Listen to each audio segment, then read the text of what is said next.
Good afternoon friends, very good afternoon to all of you.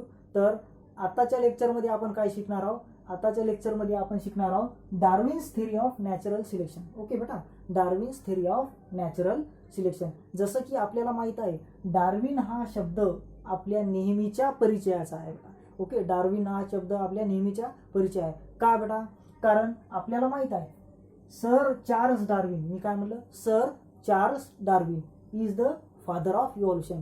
जे Charles Darwin आहेत ना, त्यांना आपण रिस्पेक्टिव्हली सर चार्ल्स डार्विन असं म्हणतो. They are called as father of evolution. Okay, evolution होत असते बेटा, एका स्पेसीपासून दोन डिस्टिंक्ट स्पेसीस बनत असतात, त्यांचं इव्हॉल्युशन होते, त्यांच्या ग्रॅज्युअल डेव्हलपमेंट होत असते. ही संकल्पना या जगात पहिल्यांदा कोण मांडली असेल तर ते सर चार्ल्स डार्विननं मांडली. म्हणून डार्विनना फादर ऑफ इव्हॉल्युशन म्हणलेलं आहे. ओके बेटा, चला तर आता मला सांगा बेटा, Darwin's theory of natural selection काय सांगायचा प्रयत्न करते? ओके, ही एक इव्हॉल्युशन मधली थेरी आहे बेटा. ओके, ही एक इव्हॉल्युशन मधली थेरी आहे. तर डार्विन सर काय सांगायचा प्रयत्न करतात त्यांच्या थेरीनुसार? पहा, त्यांच्या थेरीचे मी शॉर्ट पॉईंट्स इथं लिहिलेले आहे. जे शॉर्ट पॉईंट मी तुम्हाला एक्सप्लेन करून सांगणार. आता पूर्ण थेरी आपण नाही लिहू शकत, थेरी खूप मोठी आहे. ओके, पण त्या थेरीचे शॉर्ट पॉईंट लिहिलेले आहे, आपण 5 शॉर्ट पॉईंट लिहिले आहे. ते शॉर्ट पॉईंट मी तुम्हाला एक्सप्लेन करून सांगतो बेटा. ओके पहा बेटा, तर डार्विन्स थेरी ऑफ नॅचरल सिलेक्शनचा पहिला शॉर्ट पॉईंट आहे बेटा, सर्वायवल ऑफ फिटेस्ट. लक्षात घ्या बेटा, डार्विन्स सरांनी काय सांगितलं बेटा, असे ऑर्गॅनिझम, ओके मी काय म्हणलं, असे ऑर्गॅनिझमच फक्त टिकतील. मी काय म्हणलं, असे ऑर्गॅनिझमच फक्त टिकतील जे की स्वतःला फिट ठेवतील, स्वतःमध्ये ॲडॅप्टेशन करून घेतील. मी काय म्हणलं बेटा, डार्विन्स थेरी जी आहे ना, डार्विनची जी थेरी आहे ना, ती थेरी सर्वायवल ऑफ द फिटेस्टवर आधारित आहे. म्हणजे पर्टिक्युलर एन्व्हायरमेंटल कंडिशन, एखाद्या एरियामध्ये एखादी स्पेसीस आहे, त्या स्पेसीसमध्ये जर त्या एन्व्हायरमेंटमध्ये ती स्पेसीस जर फिट बसत असेल, ओके, तर तीच स्पेसीस तिथं सर्वाईव्ह करू शकेल, अन्यथा बाकीची स्पेसीस नाही. ओके, तर पहिला मुद्दा आहे बेटा सर्वायवल ऑफ फिटेस्ट. ओके, म्हणजे डार्विनची theory survival of the fittest या कन्सेप्टवर आधारित आहे. ओके, डार्विन्स थेरीचं बेटा दुसरा पॉईंट आहे बेटा, रिप्रोड्यूस प्रोलिफिशियली. बेटा लक्षात घ्या, प्रोलिफिशियली या शब्दाचा अर्थ होत असते दीर्घकाल. ओके, दीर्घकालीन,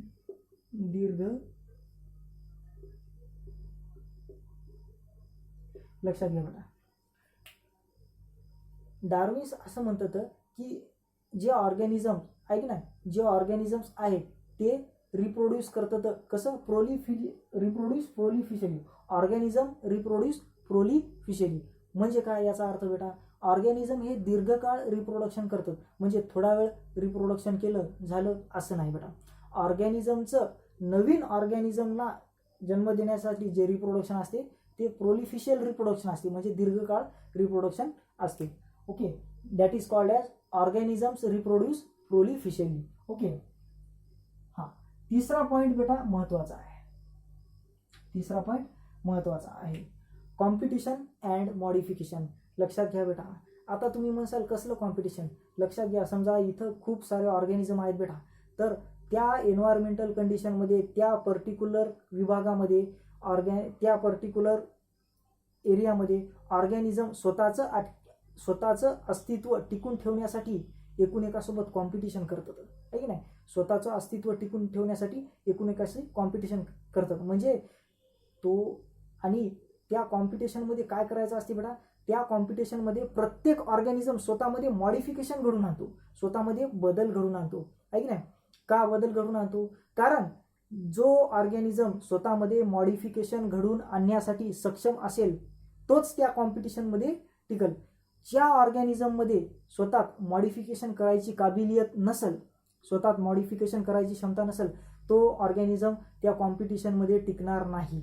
ओके, चला हे झालं बेटा कॉम्पिटिशन अँड मॉडिफिकेशन. आता पहा नेचर सिलेक्शन. हां, हे सुद्धा एक महत्त्वाचा पॉईंट आहे. लक्षात घ्या बेटा. आता कॉम्पिटिशन आणि मॉडिफिकेशन शिकला आपण. ओके, जे ॲनिमल, जे ऑर्गॅनिझम स्वतःमध्ये मॉडिफिकेशन करतील तेच त्या कॉम्पिटिशनमध्ये टिकतील. ओके, आणि जे ऑर्गॅनिझम स्वतःमध्ये मॉडिफिकेशन करून त्या कॉम्पिटिशनमध्ये टिकले त्याच ऑर्गॅनिझमला नेचर स्वतःच्या सानिध्यात जगण्याची संधी देईल, आहे की नाही. म्हणजे त्यांनाच सर्वाईव्ह करायचा चान्स राहील, आहे की नाही. बाकीचे ऑर्गॅनिझम टिकणार नाही, ते नष्ट होतील. ज्या ऑर्गॅनिझमनं त्या कंडिशननुसार, त्या वातावरणाच्या कंडिशननुसार, त्या एरियानुसार स्वतःमध्ये मॉडिफिकेशनच केलं नाही, ते ऑर्गॅनिझम कसा टिकणार आहे, तो तर नष्ट होऊन जाईल ना. म्हणजे नेचर त्याच ऑर्गॅनिझमला सिलेक्ट करेल बेटा जो कॉम्पिटिशनमध्ये टिकल. आणि कॉम्पिटिशनमध्ये टिकण्यासाठी ऑर्गॅनिझमला काय करावं लागेल, स्वतःमध्ये मॉडिफिकेशन करावं लागेल, स्वतःमध्ये बदल घडवावा लागेल. ओके, चला. आणि नेचरनं आणि जे ॲनिमल स्वतःमध्ये मॉडिफिकेशन करण्यासाठी सक्षम झाले तेच ॲनिमल, तेच ऑर्गॅनिझम सस्टेन राहतील. आणि ते ऑर्गॅनिझम काय होतील, सस्टेन राहतील आणि सिलेक्ट केल्या जातील. आणि ते ऑर्गॅनिझम, जे ऑर्गॅनिझम टिकले ते ऑर्गॅनिझम काय करतील बेटा, रिप्रोड्यूस करतील आणि रिप्रोडक्शन करून नवीन स्पेसिस तयार करतील. आणि अशा प्रकारे एका स्पेसिसच्या 2 स्पेसिस, दुसऱ्याच्या 4, असं करत करत त्यांच्या पिढ्या चालत जातील. ओके, याला म्हणतात बेटा Darwin's theory of natural selection. परत एकदा सांगतो, डार्विन्स थेरी आहे की नाही, survival of the fittest. Darwin theory हे सर्वायवल ऑफ द फिटेस्ट या गोष्टीवर आधारित आहे. म्हणजे त्या एन्व्हायरमेंटमध्ये जो ऑर्गॅनिझम आहे मॉडिफिकेशन करून फिट बसला पाहिजे. ओके, त्यानंतर ते ऑर्गॅनिझम रिप्रोड्यूस प्रोलिफिशियली, म्हणजे एका जनरेशननं आहे की नाही रिप्रोडक्शन केलं, दुसऱ्या जनरेशननं नाही केलं, किंवा एका ऑर्गॅनिझमनं रिप्रोडक्शन केलं, दुसऱ्या ऑर्गॅनिझमनं केलं, असं होणार नाही बेटा. ऑर्गॅनिझम दीर्घकाळ रिप्रोड्यूस होतील, आहे की नाही. त्यानंतर कॉम्पिटिशन अँड मॉडिफिकेशन लक्षात घ्या. तिथं जे ऑर्गॅनिझम आहेत बेटा, ते ऑर्गॅनिझम स्वतःचं अस्तित्व टिकून ठेवण्यासाठी कॉम्पिटिशन करतील. आणि त्या कॉम्पिटिशनमध्ये टिकण्यासाठी त्यांना स्वतःमध्ये मॉडिफिकेशन करावं लागेल, आहे की नाही. ते मॉडिफिकेशन जर योग्यरित्या झाले तर त्या कॉम्पिटिशनमध्ये ते ऑर्गॅनिझम टिकतील आणि पुढच्या स्टेजमध्ये जातील. म्हणजे रिप्रोड्यूस होतील. जे टिकले ते रिप्रोड्यूस करतील आणि नवीन इंडिव्हिज्युअल, नवीन स्पेसिस तयार करतील. अशा प्रकारे त्यांची वंशावळी चालू राहील. हे डार्विन्स थेरीनं सांगायचं काम केलं. म्हणजे डार्विन थेरीचा मूळ उद्देश आहे नेचर त्याच ऑर्गॅनिझमला सिलेक्ट करल ज्यांनं स्वतःमध्ये युजफुल मॉडिफिकेशन केले, आहे की नाही. नेचर फक्त त्याच ऑर्गॅनिझमला सिलेक्ट करल ज्यांनं स्वतःमध्ये मॉडिफिकेशन केले. कारण अन्यथा ते कॉम्पिटिशनमध्ये टिकू शकणार नाही. आणि जे टिकले, जे जिंकले, जे वाचले, ते काय करतील, रिप्रोड्यूस होतील आणि रिप्रोड्यूस होऊन नवीन स्पेसिस तयार करतील. ओके, याला म्हणतात बेटा Darwin's theory of natural selection. Okay बेटा. आणि ही थेरी सर्वात पहिल्यांदा कोण मांडली बेटा, सर चार्ल्स डार्विन, ज्यांना आपण फादर ऑफ इव्हॉल्युशन म्हणतो. आता लक्षात घ्या बेटा, डार्विन सरनं ही थेरी मांडली, पण ही थेरी पूर्णतःच बरोबर आहे असं आहे का, नाही. या थेरीला ऑब्जेक्शन आहेत बेटा. ओके, चला तर याचे ऑब्जेक्शन आपण स्टडी करूया.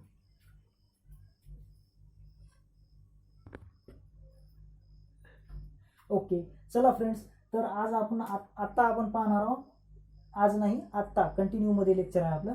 तर आता आपण पाहणार आहोत objections to Darwin theory. Okay बेटा, लक्षात घ्या. डार्विननं जी थेरी मांडली ते वाईडली ॲक्सेप्टेड आहे बेटा, खूप जणांना ॲक्सेप्ट केली. पण ॲक्सेप्ट केली याचा अर्थ असा तर नसतो की प्रत्येक थेरी परफेक्ट आहे, नाही. काही थेरीमध्ये ऑब्जेक्शन निघणार, काही नाही. जवळपास बऱ्याचशा 98% थेऱ्या, 99% थेऱ्यामध्ये ऑब्जेक्शन आलेले आहेत. म्हणून नवीन थेरी इव्हॉल्व्ह झालेली आहे, अन्यथा इव्हॉल्व्ह होतच नव्हती. तर डार्विनच्या थेरीचे काय ऑब्जेक्शन होते ते आपण डिस्कस करूया. लक्षात घ्या बेटा, डार्विनच्या थेरीचं पहिलं ऑब्जेक्शन आहे, natural selection is not only the important factor responsible for evolution. म्हणजे नॅचरल सिलेक्शन हे फक्त एकमेवच इम्पॉर्टंट फॅक्टर नाही आहे इव्हॉल्युशनसाठी. काय म्हणलं बेटा मी, इव्हॉल्युशन घडवून येण्यासाठी नॅचरल सिलेक्शन हे फक्त एकमेव इम्पॉर्टंट फॅक्टर नाही आहे. आणखीन बाकीच्या घडामोडी सुद्धा होतात ज्या की इव्हॉल्युशनसाठी रिस्पॉन्सिबल असतात. ओके, चला हे झालं बेटा पहिलं ऑब्जेक्शन. बेटा दुसरं ऑब्जेक्शन काय आहे बेटा, दुसरं ऑब्जेक्शन आहे बेटा explanation about useful and useless modification. पहा लक्षात घ्या बेटा, Darwin did not mention any explanation about useful and useless modification. बेटा युजफुल अँड युजलेस मॉडिफिकेशन म्हणजे काय, जसं मी तुम्हाला वेस्टिजियल ऑर्गन सांगितलं ना, त्या वेस्टिजियल ऑर्गनचा आपल्यामध्ये वापरच होत नाही आहे, म्हणून त्यानं काम करणं बंद केलं. म्हणजे युजलेस अँड युजफुल ते मॉडिफिकेशन, ज्या ऑर्गनचा यूज होत आहे त्याच्यामध्ये मॉडिफिकेशन होतील, आणि ज्या ऑर्गनचा यूज होत नाही आहे, जे युजलेस आहे ते नष्ट होतील. म्हणजे युजफुल आणि युजलेस मॉडिफिकेशन, कोणते बॉडीचे ऑर्गन यूज व्हायले, कोणते बॉडीचे ऑर्गन यूज होत नाही आहेत, युजलेस आहेत, त्यांच्यामध्ये जे मॉडिफिकेशन होतील, त्यांच्यामध्ये जे चेंज येतील, ते डार्विनला सांगता आले नाही. म्हणजे युजफुल अँड युजलेस मॉडिफिकेशन. तिसरं मॉडिफिकेशन आहे बेटा स्लो अँड ॲब्रप्ट चेंज. पहा लक्षात घ्या बेटा, इव्हॉल्युशन हे इव्हॉल्युशन हे ग्रॅज्युअल डेव्हलपमेंट ऑफ ऑर्गॅनिझम असं म्हणले जाते. इव्हॉल्युशन ही एक अशी प्रोसेस आहे ज्यामध्ये ऑर्गॅनिझमचं ग्रॅज्युअल डेव्हलपमेंट होत राहत असते, हळूवार डेव्हलपमेंट होत असते.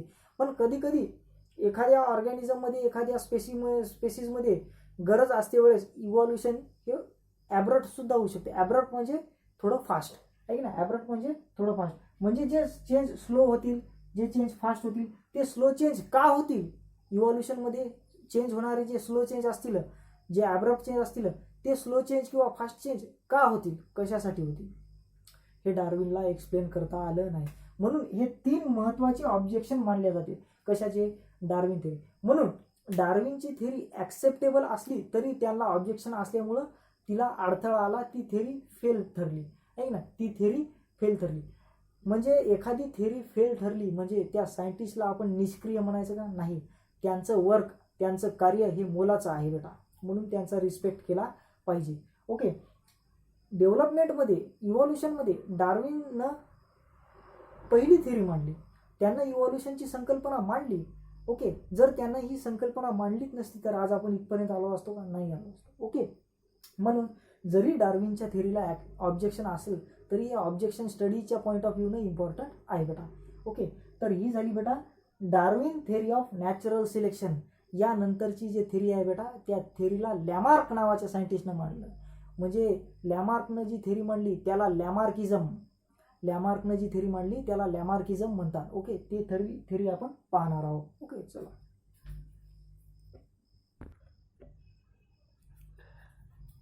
ओके. चला बेटा, तर आपण लॅमार्क नावाच्या शास्त्रज्ञानं काय थेरी मांडली हे पाहणार आहोत. त्या थेरीला लॅमार्किझम म्हणतात, किंवा लॅमार्कनं जी थेरी मांडली त्याला आपण जे लॅमार्किझम नाव दिलेलं आहे ना, ओके, त्या थेरीला theory of inheritance of acquired character सुद्धा म्हणतात. ओके.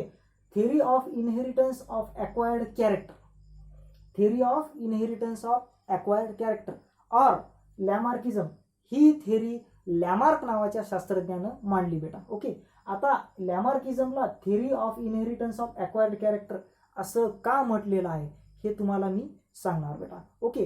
ही थेरी पहिली मी तुम्हाला सांगणार, आणि या थेरीला हे ऑरमध्ये दुसरं नाव का पडलेलं आहे हे सस्पेन्स आहे. हे सस्पेन्स तुम्हाला एकदम जबरदस्तरित्या कळणार. पहा, लक्ष द्या. ओके. मी लॅमार्कच्या थेरीचे इम्पॉर्टंट पॉईंट इथं लिहिलेले आहेत बेटा, आणि ते व्यवस्थित मी तुम्हाला एक्सप्लेन करून सांगणार. ओके. तुम्ही फक्त लक्ष द्या व्यवस्थित. लॅमार्कनं जी थेरी मांडली त्याला लॅमार्किझम म्हणतात. ओके. हा पॉईंट क्लिअर झाला. तर लॅमार्कच्या थेरीचा पहिला महत्त्वाचा पॉईंट आहे बेटा use or disuse of organs. काय म्हणलं? Use or disuse of organ. म्हणजे एखाद्या ऑर्गॅनिझमच्या बॉडीचा कोणता ऑर्गन, कोणता पार्ट जास्त वापरात येत आहे व कोणता पार्ट वापरात येत नाही, त्या आधारे ही थेरी मांडण्यात आली आहे. म्हणजे यालाच दुसरं नाव काय देता येते? Activity or laziness. जर समजा मी उजव्या हातानं सगळ्या ॲक्टिव्हिटी करायलो, पाण्याची बाटली उजायलो, ऐक नाही, हातोड्यानं ठोकायलो, पेन्चिसनं नट कसायलो, पाण्यानं नट कसायलो, तर माझा उजवा हात स्ट्रॉंग होईल, ऐक नाही, माझा उजवा हात ॲक्टिव्हिटीमध्ये राहील, आणि माझा जे डावा हात आहे ते लेझी राहील, म्हणजे त्याला काहीच काम राहणार नाही, ऐक ना. यामुळे आपल्या उजव्या हातात जास्त ताकद आहे आणि डाव्या हातात कमी ताकद आहे. म्हणजे जो व्यक्ती डाव्या हाताने जास्त काम करतो त्याच्या डाव्या हातात ताकद जास्त राहील, ऐक नाही. म्हणजे ज्या ऑर्गनची ॲक्टिव्हिटी जास्त आहे तो ऑर्गन यूजमध्ये राहील, आणि ज्या ऑर्गन लेझी आहे म्हणजे ज्या ऑर्गनला काही कामच नाही तो डिसयूज होऊन जाईल.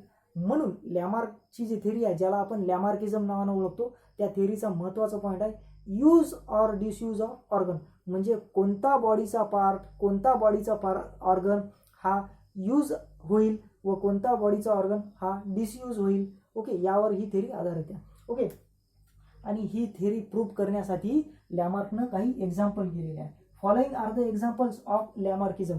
म्हणजे लॅमार्किझमनं लॅमार्कची थेरी ही व्यवस्थित आहे हे सांगण्यासाठी त्यानं काही एक्झाम्पल मांडलेले आहे. ते एक्झाम्पल आपण एक एक कान पाहू. पहा, पहिलं एक्झाम्पल आहे बेटा नेक ऑफ जिराफ. जिराफ आहे ना, जिराफची मान. बेटा काय झालं माहिती आहे का, आता जे झाडं उंच उंच राहतील, जिराफनं काय केलं माहिती आहे का, पहिले छोट्या छोट्या झाडाचा पाला खाणं चालू केलं. मग तो पाला संपल्यावर थोड्या उंच झाडाचा पाला खाणं चालू केलं त्यानं.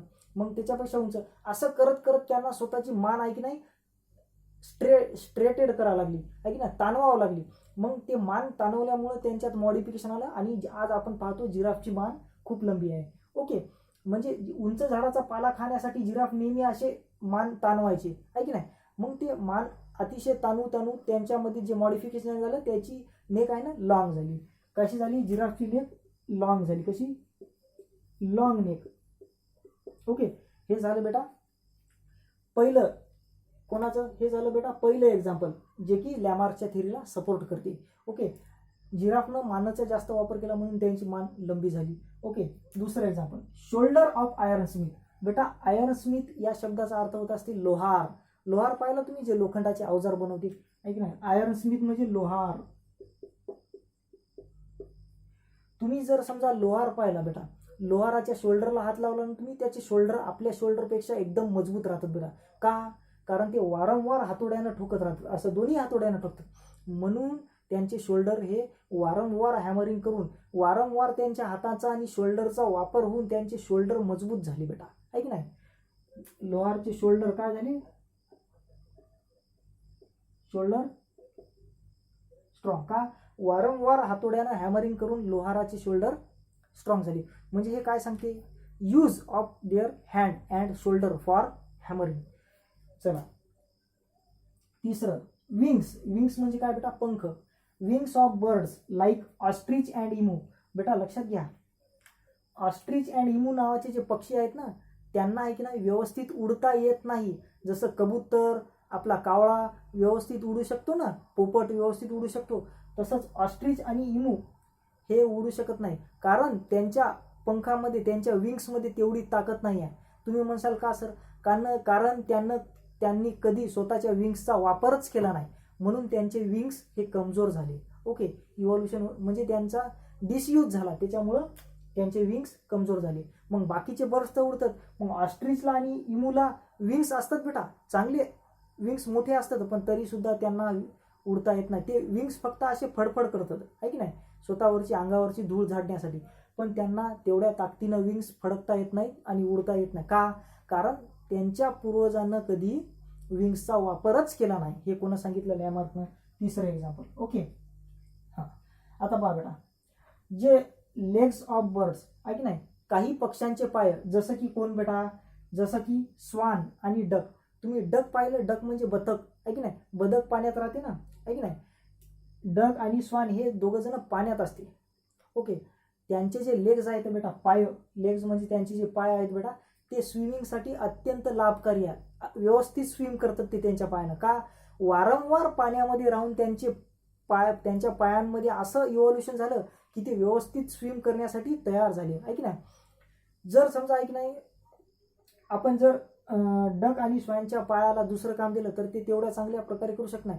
पण त्यांना जर स्विमिंगचं काम दिलं बेटा, त्यांना जर समजा स्विमिंगचं काम दिलं तर डक आणि स्वॅन हे चांगल्या प्रकारे स्विम करतील. का, कारण वारंवार पाण्यामध्ये पाय हलू त्यांच्या पायामध्ये इव्हॉल्युशन झालं, व्यवस्थित मॉडिफिकेशन झालं, आहे की नाही. हे झालं बेटा legs of birds like swan and duck. Okay, आता पाचवं बेटा स्नेक. माहिती आहे आपला साप. बेटा लक्षात घ्या, सापांना पहिले पाय होते, ते सापांचे snake have lost their legs. Okay, पहा बेटा, पहिले आहे की नाही सापांना, स्नेकना आहे की नाही लेग्स म्हणजे पाय होते बेटा, आहे की नाही, पण पायांचा त्या स्नेकना आहे की नाही जास्त वापरच केला नाही. ते जास्त सरपटण्यावरच भर द्यायचे, म्हणजे हळूहळू त्यांचे पाय डिसअपिअर झाले, आहे की नाही, त्यांचे पाय लॉस झाले. का, ज्या गोष्टीचा तुम्ही वापरच करणार नाही ती गोष्ट डिसयूजमध्ये जाईल आणि ती मिस होऊन जाईल, आहे की नाही. लक्षात घ्या, म्हणून स्नेकला आज पाय नाही, पण स्नेकला पाय होते. हे आपण कशावरून म्हणू शकतो, स्नेकची जी सगळ्यात मागची शेपूट आहे ना बेटा, हा समजा स्नेक आहे, हा समजा स्नेक आहे. जर स्नेकची मागची शेपूट पाहिली ना, एवढा भाग, इथं बारीक बारीक बारीक बारीक बारीक बारीक तुम्हाला लेग्स दिसतील बेटा स्नेकचे. म्हणजे या गोष्टीचा अर्थ असा होते की पूर्वी स्नेकला लेग्स होते बेटा, स्नेकला पाय होते. तर हे 5 महत्त्वाचे हे महत्त्वाचे एक्झाम्पल आहे जे की डार्विनच्या थिअरीला सपोर्ट करतात. आता हे 5ही एक्झाम्पल, हे पूर्ण 5ही एक्झाम्पल बेटा काय सांगतात, हे 5ही एक्झाम्पल काय सांगतात बेटा, ॲक्वायर्ड कॅरेक्टर सांगतात. काय सांगतात,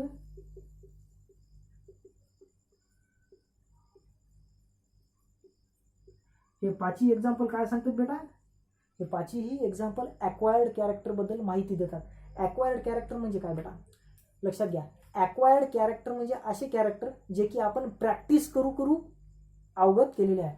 म्हणजे जर समजा आहे की नाही आपण रोज बॉलिंगची प्रॅक्टिस केली तर आपल्याला व्यवस्थित बॉल स्पिन करता येईल, यॉर्कर बॉल टाकता येईल, आहे की नाही. जर लोहार रोज हातोडा मारत राहिला तर त्याचे शोल्डर मजबूत होतील, आहे की नाही, त्याचे शोल्डर मजबूत होतील. म्हणजे एखाद्या व्यक्तीनं काम करून किंवा काहीच काम न करता जे कॅरेक्टर अवगत केले त्यांना ॲक्वायर्ड कॅरेक्टर म्हणतात. आणि जे कॅरेक्टर आपल्याला जन्मजात भेटले, आहे की नाही, त्यांना इनहेरिटेड कॅरेक्टर म्हणतात. म्हणजे एका जनरेशनमधून दुसऱ्या जनरेशनमध्ये आलेले कॅरेक्टर. पण जे कॅरेक्टर आपण वारंवार काम करून मिळवले, आहे की नाही, जे कॅरेक्टर आपण वारंवार काम करून मिळवले, आहे की नाही, जसं की आयरन स्मिथ म्हणजे लोहार रोज हातोडा मारू त्याचे शोल्डर मजबूत झाले, ते काम करून झाले बेटा, आहे की नाही. रोज त्यांना शोल्डरचा यूज करून त्याचे शोल्डर मजबूत झाले, आहे की नाही. मग हे शोल्डर मजबूत त्यांना ॲक्वायर्ड केले बेटा, त्याला जन्मजात भेटले नाही. म्हणून all this 5 examples are examples of acquired character.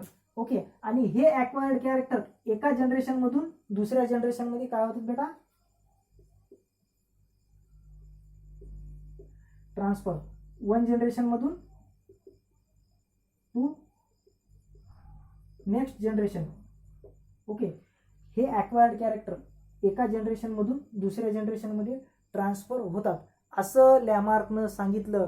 म्हणून लॅमार्किझमला थिअरी ऑफ इनहेरिटन्स म्हणजे एका पिढीतून दुसऱ्या पिढीत जाणे, म्हणून लॅमार्कच्या theory of inheritance of acquired character म्हणजे जे ॲक्वायर्ड कॅरेक्टर एका पिढीमध्ये आले ते इनहेरिट होऊन दुसऱ्या पिढीत जातात. ओके. ते ट्रान्सफर कुठं होतात बेटा, दुसऱ्या पिढीत. म्हणजे एका पिढीमधून दुसऱ्या पिढीत जातात असं कोण सांगितलं बेटा, लॅमार्कनं. ओके. म्हणून लॅमार्कच्या थिअरीला म्हणलेलं आहे theory of inheritance of acquired character.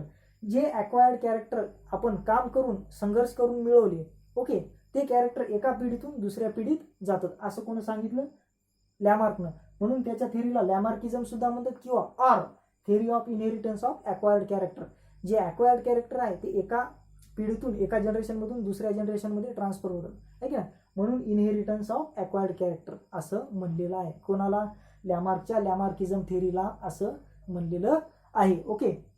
पण लॅमार्कची थिअरी सुद्धा बेटा पूर्णपणे सफल नाही आहे. या थिअरीमध्ये सुद्धा ऑब्जेक्शन आहे. खूप एकच ऑब्जेक्शन आहे पण ते ऑब्जेक्शन अत्यंत महत्वाचं आहे, ते आपण पाहूया. ओके. चला.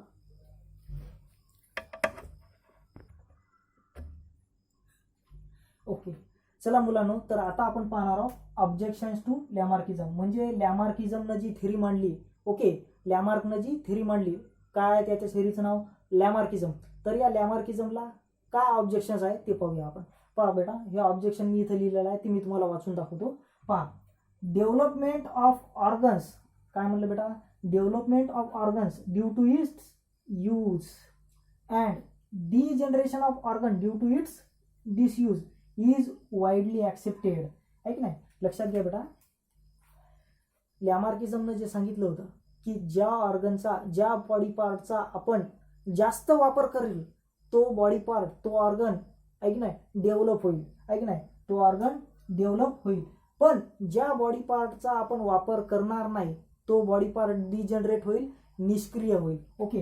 हे सर्व जगानं ॲक्सेप्ट केलं बेटा लॅमार्कचं हे जे स्टेटमेंट आहे की नाही, यूज आणि डिसयूजचं, हे सर्व जगांनी ॲक्सेप्ट केलं बेटा. पण लॅमार्कचं जे दुसरं स्टेटमेंट आहे, transfer of those character from generation to generation. आता हे जे ॲक्वायर्ड केलेले कॅरेक्टर आहे ना, वापरून यूज किंवा डिसयूज, म्हणजे जर समजा आहे की नाही, जर समजा एखादा लोअर आहे, त्यानं जीवनभर मेहनत करून त्याचे शोल्डर मजबूत झाले, ओके, त्या त्या लोहाराला जर समजा एखादा मुलगा झाला बेटा, ओके, त्या लोहाराला एखादा मुलगा झाला, तर लॅमार्कचं असं म्हणलं त्याचे शोल्डर सुद्धा जन्मतःच मजबूत राहतील, असं लॅमार्कनं सांगितलं बेटा. ऐक नाही, जिराफची जी मान ताणली होती, ऐक नाही, जिराफची जी मान ताणली होती ती आपोआपच दुसऱ्या जनरेशनमध्ये येईल, ऐक नाही, आपोआपच त्याच्या पिल्लांमध्ये आपोआपच मान ताणलेली येईल हळूहळू. ओके, हे लॅमार्कनं सांगितलं. पण लक्षात घ्या बेटा, तुम्ही मला एक गोष्ट सांगा, ही गोष्ट कशी काय बरोबर राहू शकते? मला सांगा, जर समजा एखादा लोहार रोज मेहनत करून त्याचे रोज हातोड्यानं ते मारत मारत ऐक ना हॅमरिंग करून त्याचे शोल्डर जे मजबूत झाले ते त्याच्या मेहनतीवर झाले, ऐक नाही. पण जर समजा त्याला एक मुलगा झाला, त्या मुलांना लोहाराचं काम केलंच नाही जिंदगीभर, त्यानं व्यवस्थित शिक्षण घेतलं आणि चांगली नोकरी केली, त्यानं कधी हातोडा घेतला नाही हातात, काही घेतलं नाही, तर त्याचे शोल्डर मजबूत होतील का? नाही होणार.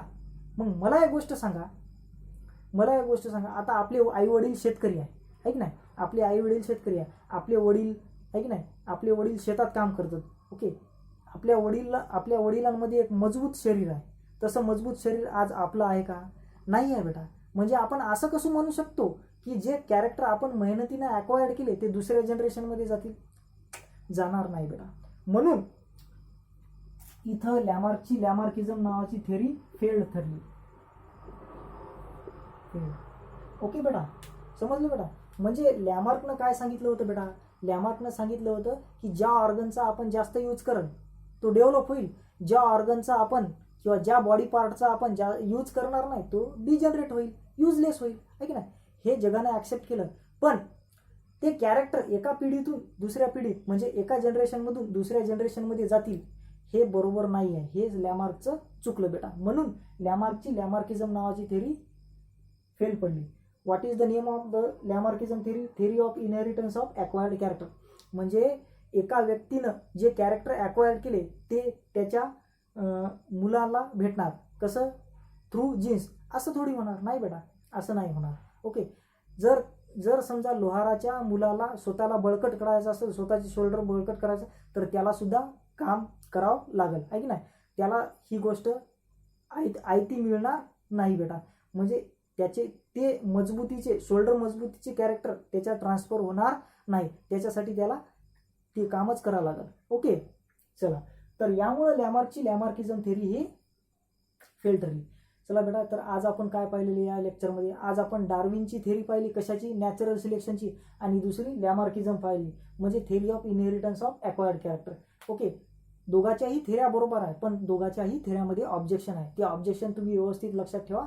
ओके, बाकीचा हा धडा आता खूप कमी उरलेला आहे, 2-3 लेक्चरमध्ये हा धडा संपून जाईल. Okay, have a nice day to all.